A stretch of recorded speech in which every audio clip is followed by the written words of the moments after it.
ഇത് നമ്മൾ കോഴിക്കോട് മുക്കത്തെ ഒരു മനോഹരമായ കാഴ്ചയിലേക്കാണ്. പ്രകൃതി സ്നേഹിയായ ഗോപാലേട്ടൻ ഒരുക്കിയ ഒരു ജൈവ വൈവിധ്യ കേന്ദ്രം അവിടെ നമ്മെ കാത്തിരിപ്പുണ്ട്. ഗോപാലേട്ടനും ഒപ്പം ആ ചുറ്റുപാടിനും നമ്മോട് എന്തൊക്കെയോ പറയാനുണ്ട്. അത് നിങ്ങളിലേക്ക് എത്തിക്കുകയാണ് ഇന്ന് റൈഡിംഗ് റിപ്പോർട്ട്.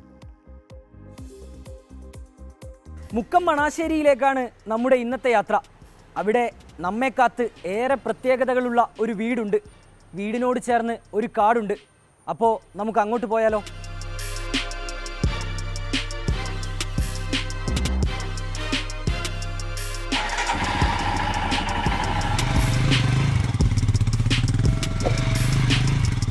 പുഴയ്ക്ക് നടുവിൽ ഒരു വീട് വെച്ച് അവിടെ താമസിക്കണമെന്നായിരുന്നു ഗോപാലേട്ടൻ്റെ സ്വപ്നം. അത് നടന്നില്ല. പക്ഷേ ഗോപാലേട്ടൻ വീട് വെച്ചു ഒരു കുളത്തിന് നടുവിൽ. ഒപ്പം അതിനു ചുറ്റുമൊരു ആവാസ വ്യവസ്ഥയും കെട്ടിപ്പടുത്തു. ചെടികളും മരങ്ങളും പക്ഷികളും മൃഗങ്ങളുമൊക്കെയായി ഒരു കൊച്ചു ലോകം.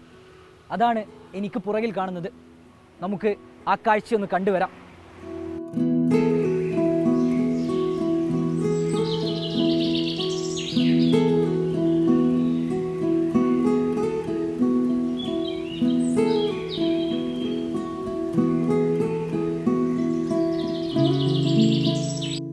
മറ്റൊന്നിനെ നശിപ്പിക്കാതെ മനുഷ്യന് ജീവിക്കാൻ വല്ല വഴിയുമുണ്ടോ? പതിറ്റാണ്ടുകൾക്ക് മുൻപ് ഭൂമിയുടെ അവകാശികളിലൂടെ ബേപ്പൂർ സുൽത്താൻ ചോദ്യമുയർത്തി. ഉത്തരം 1000 മനസ്സുകൾ തിരഞ്ഞു. തച്ചോലത്ത് ഗോപാലൻ ഉത്തരം കണ്ടെത്തി.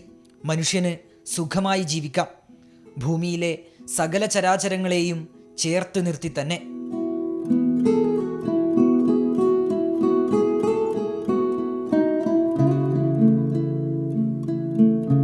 പ്രകൃതിയെ നോവിക്കാതെയാണ് വീടുയർത്തിയത്. പിന്നെ ചുറ്റും കാട് പടർന്നു. അതിന് പിന്നിലൊരു കഥയുണ്ട്. പുഴയോട് ഭയങ്കര ഇഷ്ടമാണ്, മുക്കം ഇരുവഴിഞ്ഞോട്. അപ്പം ഞാനിങ്ങനെ ആലോചിച്ചു, ഇവിടെ ചങ്ങാടം കെട്ടിയിട്ട് ഒരു വീടുണ്ടാക്കുക. അങ്ങനെ വീട് ഉണ്ടാക്കി കഴിഞ്ഞാൽ വേനലിൽ താഴ്ന്നു നിൽക്കും. അപ്പം മീനിനെ പിടിക്കാനും പച്ചക്കറി ഉണ്ടാക്കാനും ഇവിടെ ഇറങ്ങി സൗകര്യമാണ്.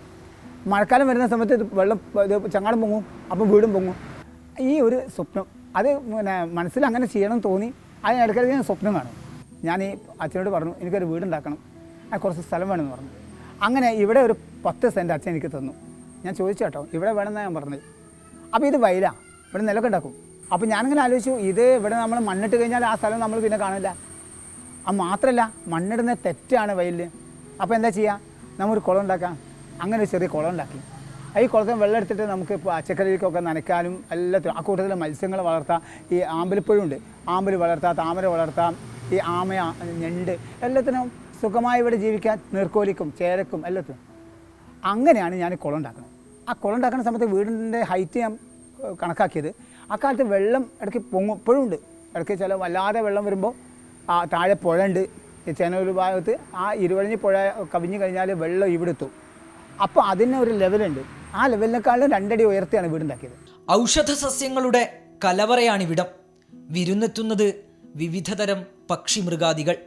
ചുരുക്കത്തിൽ ഒരു ജൈവ വൈവിധ്യ കേന്ദ്രം.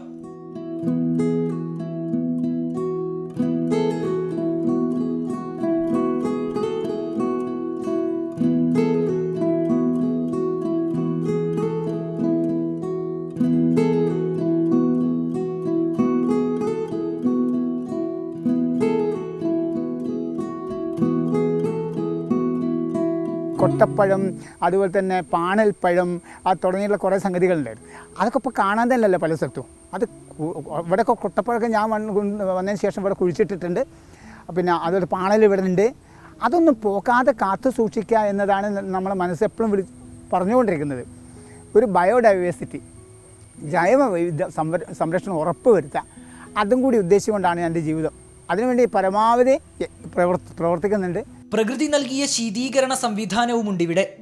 വേനൽ കടുത്താലും ചൂട് അടുത്തുപോലും എത്തില്ല. നമുക്ക് ചൂടും തണുപ്പൊന്നും കൂടുതൽ ആർക്കും ഇഷ്ടമുണ്ടാവില്ലല്ലോ വീടിൻ്റെ ഉള്ളിൽ.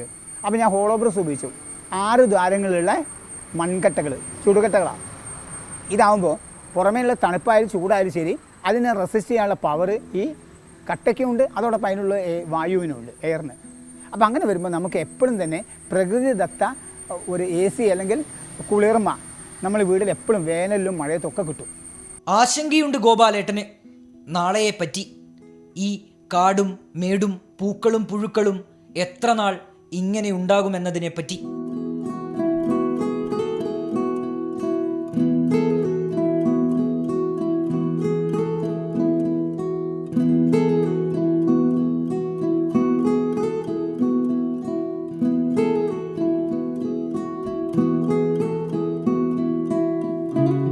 പ്രകൃതിയിലേക്ക് മടങ്ങൂ എന്നാണ് ഗോപാലേട്ടൻ്റെ ആഹ്വാനം.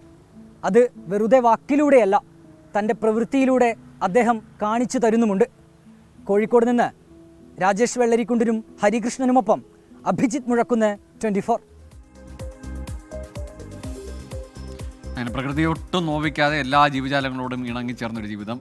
ബഷീറിൻ്റെ ഭൂമിയുടെ അവകാശികളൊക്കെ ഓർത്തുപോയി ആ അദ്ദേഹത്തിൻ്റെ വാക്കുകളൊക്കെ കേട്ടപ്പോൾ.